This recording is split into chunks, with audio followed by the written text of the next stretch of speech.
Bonjour.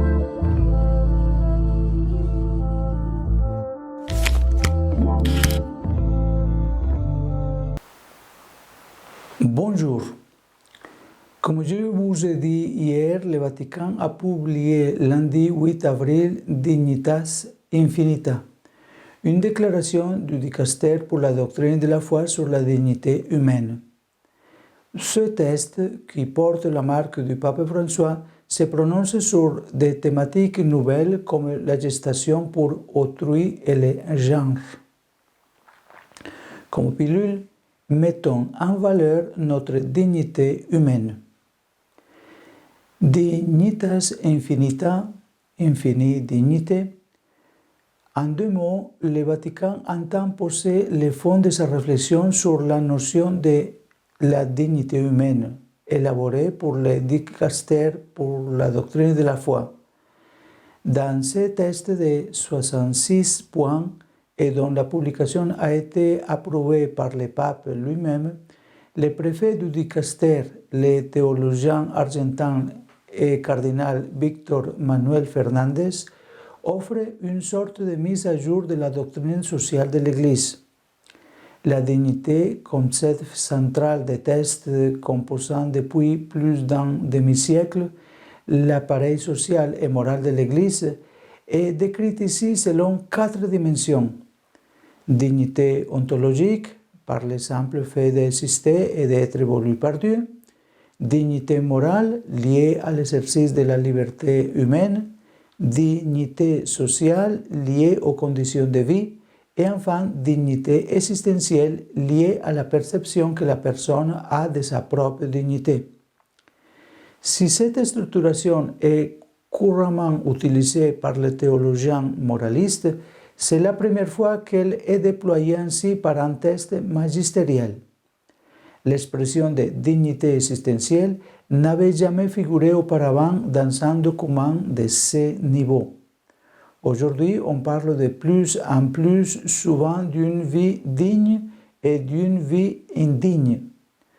Nous nous référons à des situations proprement existentielles. Par exemple, le cas d'une personne qui, bien que ne manquant de rien d'essentiel pour vivre, a du mal pour diverses raisons à vivre dans la paix, dans la joie et dans l'espérance. La dignité humaine est une question centrale dans la pensée chrétienne et sa compréhension a évolué au long de l'histoire. Par exemple, le pape Nicolas V, qui a été pape entre 1447 et 1455, avait encouragé l'esclavage. Par contre, le pape Paul III, entre 1534 et 1549, a décidé d'excommunier ceux qui se livraient à cette pratique. C'est un exemple qui montre comment évolue la compréhension de la vérité par l'Église. Le pape François s'est fortement impliqué dans la rédaction de ce document que les théologiens du dicaster pour la doctrine de la foi ont commencé à élaborer en 2019.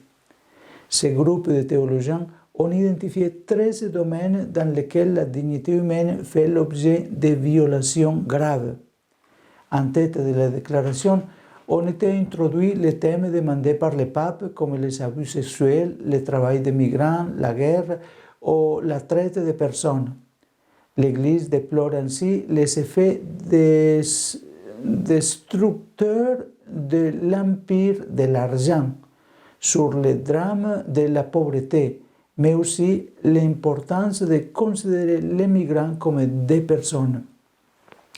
Les accueillir, dit le document, est une manière importante et significative de défendre la dignité inaliénable de chaque personne humaine, indépendamment de son origine, de sa couleur ou de sa religion.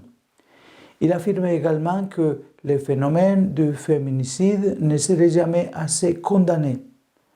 Dans ce document, se traite des thèmes déjà connus, mais sur lesquels il faut insister. Par exemple, l'enseignement de l'Église s'est toujours prononcé contre l'avortement, ou encore contre l'euthanasie ou le suicide assisté. Il faut réaffirmer avec force que la souffrance ne fait pas perdre à la personne malade la dignité qui lui est propre de manière intrinsèque et inaliénable. Dignitas Infinita aborde aussi des questions nouvelles, en particulier la gestation pour autrui, traitée pour la première fois par un document magistériel, une pratique contre laquelle l'Église catholique prend officiellement position, estimant que, dans ce cas, l'enfant immensément digne devient un simple objet. La GPA porte atteinte à la dignité de l'enfant et à celle de la mère. Le désir légitime d'avoir un enfant ne peut pas être transformé en un droit à l'enfant. Le document s'étend ainsi de manière approfondie sur la violence numérique, qualifiée de phase sombre du progrès numérique. Il suffit de penser à la facilité avec laquelle, par ces moyens, on peut mettre en danger la bonne réputation de quelqu'un par de fausses nouvelles et des calomnies, alertant contre les dangers potentiels du monde numérique vu comme un espace de solitude, de manipulation, d'exploitation et de violence jusqu'au cas extrême de dark web.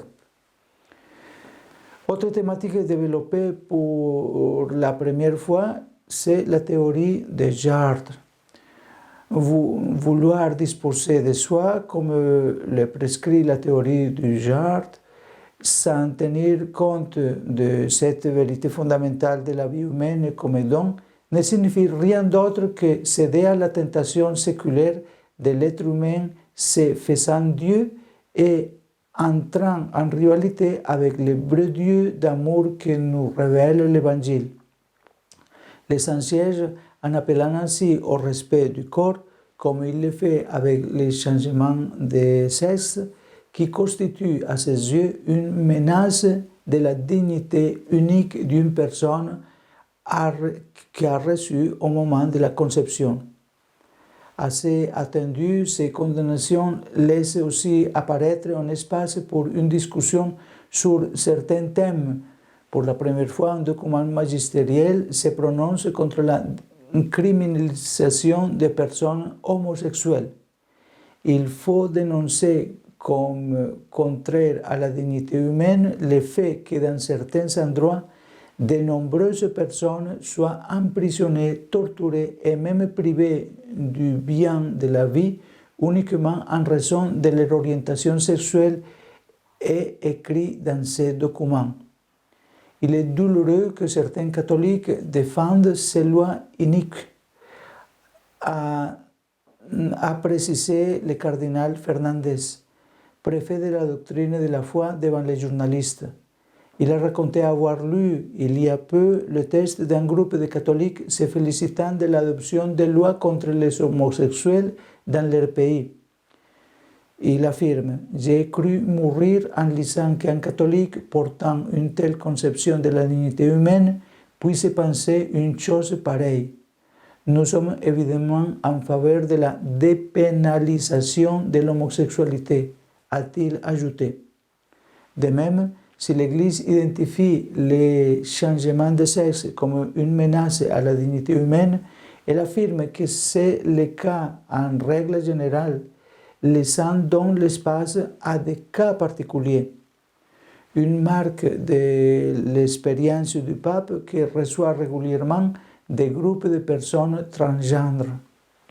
Donc, il est important de lire ces documents pour bien comprendre la position de notre Église en relation à la dignité humaine et les dangers qui existent en notre temps. Dans la description de cette pilule, vous pouvez rencontrer les liens pour lire ces documents en détail. Que le bon Dieu vous garde et vous protège et vous aide à aller toujours de l'avant. Amen.